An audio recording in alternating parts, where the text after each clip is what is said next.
जुर्म की दुनिया के दो बड़े शहर दिल्ली और मुंबई, ये दोनों शहर अपराध की दुनिया में जाने माने हैं। और इन दोनों शहरों का नाम मैंने सबसे पहले इसलिए लिया है, इन दोनों शहरों में पला बड़ा है काला जठेड़ी।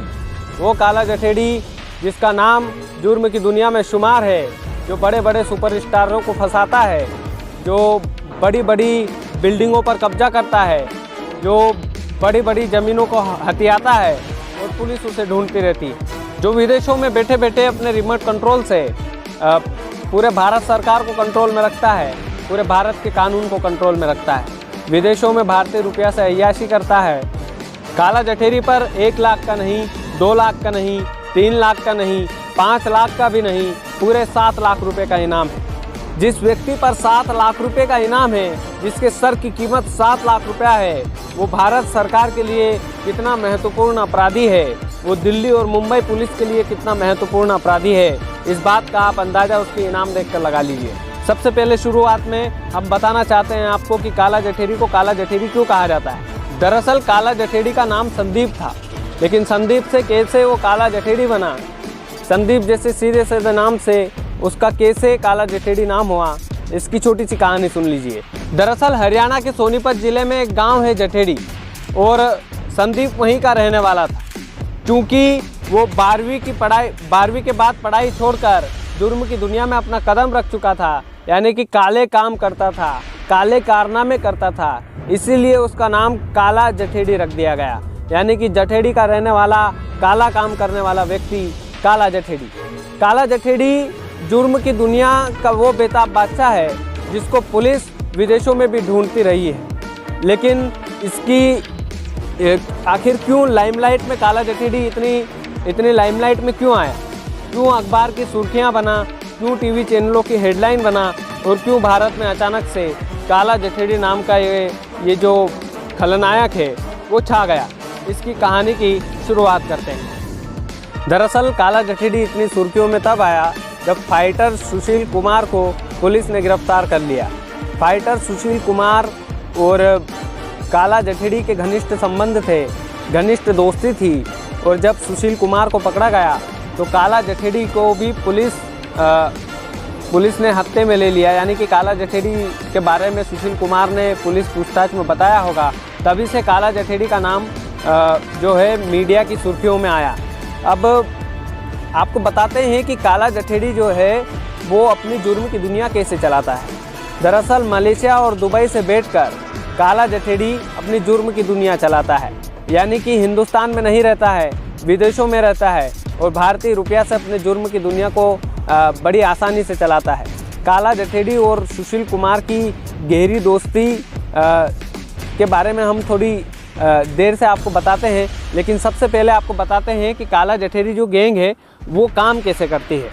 दरअसल महंगे रिहायशी इलाकों में काला जठेड़ी की नज़र रहती है, उसके गुर्गों की नज़र रहती है। और जब रिहायशी जैसे नोएडा हुआ, जैसे राजस्थान के कई महंगे इलाके हुए, हरियाणा के कई महंगे इलाके हुए, उत्तराखंड के कई महंगे इलाके हुए, दिल्ली NCR, पश्चिमी यूपी, इन सभी इलाकों में काला जठेड़ी का आतंक था। अब उसके गुर्गे जो है महंगी जगहों पर अपनी नज़र रखते थे और उन प्लाट पर धीरे धीरे कब्जा कर लेते थे। यानी कि जो ज़मीनें होती हैं महंगी, उन ज़मीनों पर उसके गुर्गे और काला जठेड़ी के इशारे पर उसके गुर्गे उस ज़मीन पर कब्जा कर लेते हैं, और कब्जा करके पूरी तरह से उसको अपने कब्जे में ले लेते हैं। और चाहे प्रशासन हो, चाहे पुलिस प्रशासन हो, चाहे अधिकारी हो, किसी के बाप से भी उसके गुर्गे वहाँ से हटते नहीं हैं। इष्टे पे इष्टे लगाए जाते हैं। हाई कोर्ट, सुप्रीम कोर्ट जैसे कोर्ट में इनके मामले जाते हैं, लेकिन फिर भी जिस तरह की हमारी अदालती व्यवस्था है, उस व्यवस्था के आगे प्रशासन भी घुटने टेक देता है। यानी कि उसकी कानूनी प्रक्रिया इतनी लंबी हो जाती है कि एक महंगे प्लॉट की सुनवाई के चक्कर में कई सारे जो प्लॉट है उस पर काला जठेरी और उसके गुर्गे कब्जा कर लेते हैं। अब सुशील कुमार पर आते हैं। फाइटर सुशील कुमार और काला जठेरी का क्या रिश्ता था। दरअसल फाइटर सुशील कुमार भी काला जठेरी की तरह जुर्म की दुनिया का बेताब बादशाह बनना चाहता था। यानी कि काला जठेरी की तरह ज़मीनें हथियाना चाहता था, लोगों को परेशान करना चाहता था, और अंडरवर्ल्ड की दुनिया में फाइटर सुशील कुमार भी अपना नाम कमाना चाहता था। इसीलिए उसने काला जठेरी से हाथ मिला लिया और दोनों मिलकर ज़मीन का धंधा करने लगे, यानी कि व्यवसाय साथ में करने लगे। और व्यवसाय जब साथ में होने लगा तो दोनों की गहरी दोस्ती हो गई। अब दिल्ली के रोहिणी इलाके की बात है। दिल्ली के रोहिणी इलाके में फाइटर सुशील कुमार और गैंगस्टर काला जठेडी ने मिलकर एक फ्लैट खरीदा और उस फ्लैट की कीमत करोड़ों रुपए थी। यानी कि दिल्ली का रोहिणी इलाका जो है वो प्राइम लोकेशन पर आता है। वहाँ पर उन दोनों ने एक फ्लैट पर जिस तरह से कब्जा करते आते हैं उसी तरह कब्जा करके उस फ्लैट को हथिया लिया और फाइटर सुशील कुमार और काला जठेडी इन दोनों के गुर्गे उस फ्लैट में रहने लगे। इन दोनों के आदमी उन फ्लैट में रहने लगे और जब फ्लैट में रहने लगे तो सबसे महत्वपूर्ण बात जो है, काला जठेडी का बेटा भी उस फ्लैट में रहता था। यानी कि काला जठेडी ने उसके गुर्गे और उसकी टीम को ध्यान रखने के लिए उसके बेटे पर भरोसा जताया और फाइटर सुशील कुमार और काला जठेडी दोनों ने मिलकर उस फ्लैट में उसके गुर्गे के साथ उसके बेटे को भी रख दिया। क्योंकि जुर्म की दुनिया का कोई भरोसा नहीं होता है और हुआ भी कुछ ऐसा ही। काला जठेडी करोड़ों की कीमत के फ्लैट को देखकर उसकी नीयत जो है वो बदल गई और फाइटर सुशील कुमार से वो अपना फ्लैट पूरी तरह अपने कब्जे में लेना चाहता था। यानी कि काला जठेडी ने बात स्पष्ट कर दी थी कि ये फ्लैट मेरा है और इस पर कब्जा भी मेरा है, तो ये फ्लैट रहेगा भी मेरा ही। इस बात को लेकर सुशील कुमार और काला जठेडी में अनबन हो गई और दोनों के बीच अनबन इतनी तेज़ी से बढ़ गई कि फाइटर सुशील कुमार ने काला जठेडी से बदला लेने की ठान ली और उसने काला जठेडी का साथ छोड़कर नीरज बवाना गैंग के साथ हाथ मिला लिया। यानी कि नीरज बवाना भी वो गुंडा है, वो खलनायक है जो यही काम करता है। और काला जठेडी और उन दोनों की दोस्ती टूट गई। यानी कि सुशील कुमार और काला जठेडी की दोस्ती पूरी तरह से बिखर चुकी थी और नीरज बवाना के साथ फाइटर सुशील कुमार ने हाथ मिला लिया था, क्योंकि उसको जो है वो काला जठेडी से उसके फ्लैट का बदला लेना था। और यहीं से एक रेसलर, यहीं से एक मेडलिस्ट जो देश के लिए मेडल लाया था, उसकी जुर्म की दुनिया की शुरुआत हो जाती है। जैसे ही वो नीरज बवाना गैंग के साथ हाथ मिलाता है, सुशील कुमार जुर्म की दुनिया में कदम रख चुका होता है और उसे ये बात पता भी नहीं होती है। अब इंटरेस्टिंग मोड़ यहाँ से आता है कि काला जठेडी भी कम नहीं पढ़ने वाला था।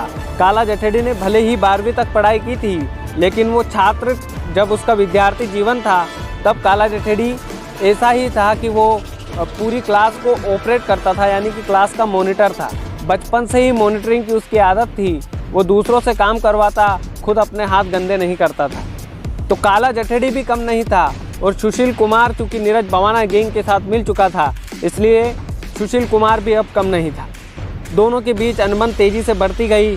सुशील कुमार गिरफ्तार कर लिया गया और काला जठेडी अभी तक बाहर है। हालांकि सुशील कुमार और काला जठेडी के बीच की अनबन कब तक चलती है ये देखने वाली बात रहेगी। लेकिन सन 2009 की बात है। सन 2009 में हरियाणा के सांपला कस्बे में एक बहुत बड़ी वारदात को अंजाम दिया जाता है और इस वारदात को अंजाम देने के पीछे लॉरेंस बिश्नोई का हाथ होता है। लॉरेंस बिश्नोई भी बहुत बड़ा गैंगस्टर है, वो भी खूंखार खलनायक है। और लॉरेंस बिश्नोई का जब नाम आता है, जब पुलिस उससे पूछताछ करती है तो पाया जाता है कि काला जठेडी के कहने पर ही लॉरेंस बिश्नोई ने उस वारदात को अंजाम दिया था, उस इतनी बड़ी वारदात को अंजाम दिया था। उस वारदात के बाद पुलिस लॉरेंस बिश्नोई को गिरफ्तार कर लेती है, लेकिन काला जठेडी फिर भी नहीं घबराता है, क्योंकि काला जठेडी की जो गैंग है वो लॉरेंस बिश्नोई ऑपरेट कर रहा था। अब लॉरेंस बिश्नोई जेल चला गया तो उसकी गैंग को ऑपरेट कौन करेगा। लेकिन लॉरेंस बिश्नोई के जेल जाने के बाद भी काला जठेडी के सिर में जूं तक नहीं रहेंगी, उसको कोई फ़र्क ही नहीं पड़ा। चाहे लॉरेंस बिश्नोई काला जठेडी की पूरी गैंग को चलाता था, लेकिन जैसे ही लॉरेंस बिश्नोई जेल में जाता है, वैसे ही लॉरेंस बिश्नोई के घनिष्ठ मित्र राजू बिसोदी से काला जठेडी कॉन्टैक्ट कर लेता है और उसकी जुर्म की दुनिया को ऑपरेट करवाता है। यानी कि लॉरेंस बिश्नोई का घनिष्ठ मित्र राजू बिसोदी अब इस गैंग को चलाता है, अब इस गैंग को ऑपरेट करता है। विदेश में बैठकर ज़मीनों पर कब्जा करवाता है। शार्प शूटर इन लोगों ने पाल रखे हैं, रंगदारी ये लोग करते हैं, गुंडागर्दी ये लोग करते हैं। लेकिन जो राजू बिसोदी है वो एक नया सदस्य बन चुका था काला जठेरी की गैंग का।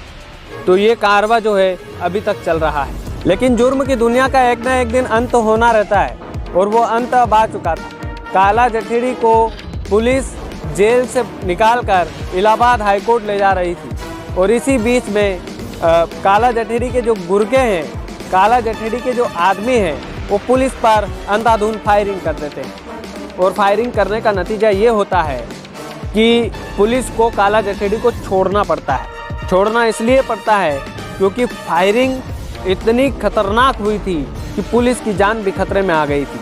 पुलिस ने डर कर काला जठेरी को छोड़ दिया और काला जठेरी इलाहाबाद हाईकोर्ट ले जाने के दौरान वहाँ से भाग निकला। उसके गुर्गे काला जठेरी को सही सलामत पुलिस की गिरफ्त से, पुलिस के दांतों तले से निकाल ले गए। 2 फरवरी 2021 के बाद काला जठेरी अब तक फरार है। अब तक उसका कोई अता पता नहीं है।